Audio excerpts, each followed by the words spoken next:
What you are about to see are 50 forbidden archive records from the 1920s that local sheriffs tried to burn. School books painted Prohibition as a noble experiment, but the reality inside the subterranean bunkers and modified death cars was far darker, more corrupted and disgusting than anyone dared to record.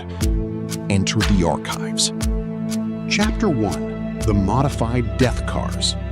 To outrun federal agents on midnight roads, bootleggers transformed ordinary 1920s coupes into heavy-duty smuggling machines. They reinforced the rear suspensions with massive steel springs so the car wouldn't sag under the weight of hundreds of alcohol gallons. Hidden panels were cut into the floorboards. Dual gas tanks were installed, one for fuel, one for pure moonshine. And some even rigged smoke screens to blind pursuing police. These mechanics birthed the underworld of illegal racing, risks where a single loose turn meant a fiery explosion. The secrets of the copper stills. The massive demand for illegal alcohol led to massive production shortcuts. In dark, unventilated barns, bootleggers built giant copper stills that operated 24 hours a day. The air was thick with toxic fumes, and safety standards simply did not exist. Unwashed rubber hoses, rusted iron barrels, and stagnant water sources were used to ferment the rot-gut liquor. Most operations were filthy, filled with biological grime and dangerous chemical impurities that caused blindness and paralysis to the desperate buyers on the street. The smuggling deceptions. To move thousands of crates past checkpoints, bootleggers weaponized everyday items. Hollowed-out Bibles, fake grocery crates labeled as fresh eggs, and false-bottom milk trucks were common sights in the criminal underworld. Even women were hired as mules, using specialized corsets and heavy coats engineered to conceal flat glass flasks against their legs. If an agent didn't physically shatter the cargo, the shipments passed through broad daylight completely undetected. The wilderness underground. When city warehouses became too hot, the syndicates moved into the deep woods. Bootleggers excavated massive holes in the mud, reinforcing them with rotten wooden planks and camouflaging the entrances with heavy brush and trees. Deep mountain caves became prime territory for large-scale operations. Under the dim light of kerosene lanterns, crews worked underground for weeks, using natural cave smoke vents to hide the dangerous fires of their boiling alcohol vats from federal spotter planes. The subterranean bunkers. In the heart of American cities, the real storage was hidden right beneath the feet of innocent citizens. Behind ordinary brick walls in suburban basements lay heavy iron doors leading to reinforced concrete bunkers. Entire tunnel networks were dug beneath city streets, connecting legitimate businesses to illegal speakeasy basements.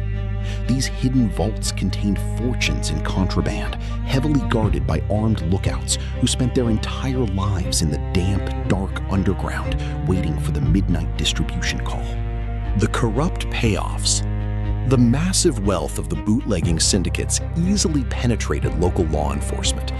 In dark city alleys, police officers regularly met with underworld agents to receive thick envelopes of cash, looking the other way as shipments passed through checkpoints. Entire precincts were bought out, and some corrupt sheriffs even drank the illegal liquor alongside the gangsters inside the hideouts. When a major raid was scheduled, a paid-off insider would tip off the syndicates hours in advance, keeping the multi-million-dollar trade completely safe from the law. Midnight high-speed chases. When honest federal agents or rival crews intercepted a shipment, the dark country roads turned into active war zones.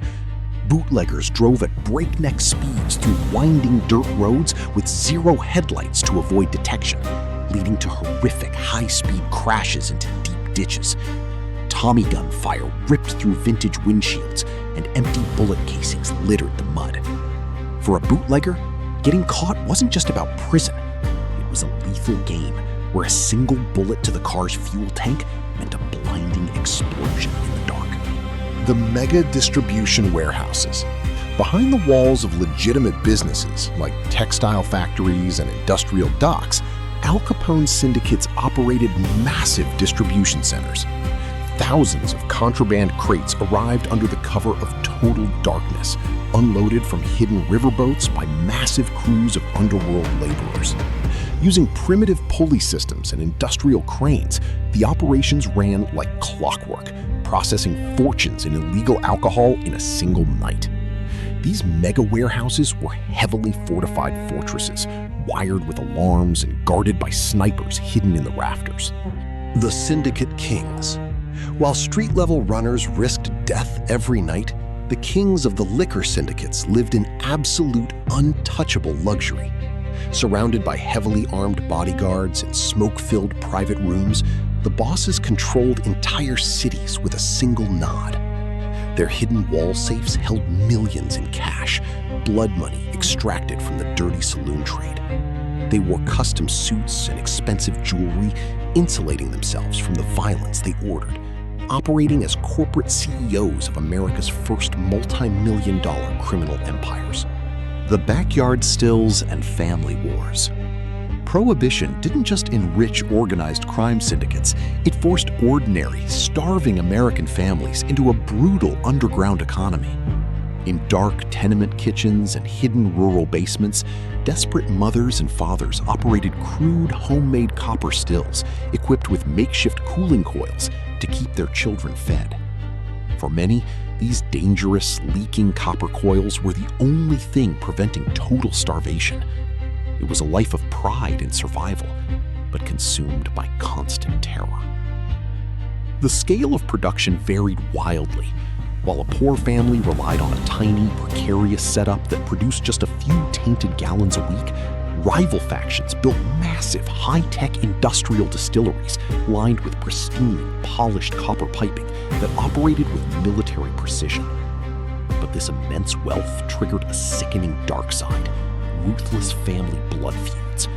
Neighbors turned into deadly informants, reporting rival family stills to the federal authorities just to eliminate competition. Brothers fought brothers over local distribution rights, and the quiet suburbs transformed into hunting grounds, where homemade operations were violently sabotaged, destroyed, or blown apart by rival clans, proving that during the dry decade, the cost of survival was paid in blood and family betrayal. The end of an era.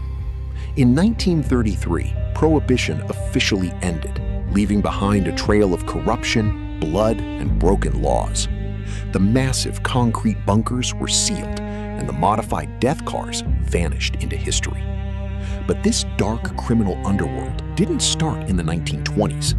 The violent tactics, the corrupt lawmen, and the grim secrets of these illegal saloons were actually born 50 years earlier, in the lawless dirt towns of the American frontier.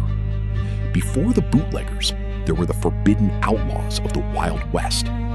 Click on the video on your screen right now to unlock our deepest case file and discover the shocking, unedited photos of the 1880s Old West saloons that history books completely hid from you. Enter the Frontier Archive, if you dare.